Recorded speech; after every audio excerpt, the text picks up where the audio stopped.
இந்த சுரைக்காய்க்கு உப்பு இல்லை அப்படின்றதுக்கு அர்த்தம் என்னன்னா, பொதுவாக சுரைக்காய் தொடர்ந்து சாப்பிடும்போது பார்த்திங்கன்னா நம்ம உடம்புல கெட்ட உப்புக்களோட அளவை அதிகமாகாமல் பார்த்துக்கும். கெட்ட உப்புக்கள் இருக்குது அப்படின்னும் போது அதை சிறுநீரகம் உறுப்பு வழியாக வெளியேற்றம் அடையும், அதாவது அதை வெளியே தள்ளிடும்.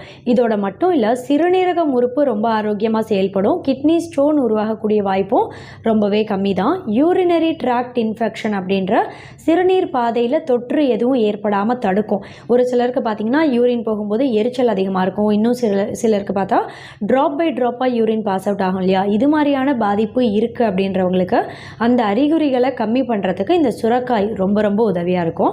இதோட மட்டும் கிடையாது, சுரைக்காய் அப்படின்றதே பொதுவாகவே நார் சத்து அதிகமுள்ள முக்கியமான ஒரு காய். இந்த நார் சத்து அப்படின்றது எந்த அளவுக்குன்னு பார்த்தீங்கன்னா 2.9 3 கிராம் அளவுக்கு நார் சத்து இருக்குது. அதிக அளவில் நார் சத்து கொண்ட ஒரு காய்கறி. இந்த நார் சத்து அப்படின்றது நீரிழிவு நோய் பாதிப்பு ஏற்படக்கூடிய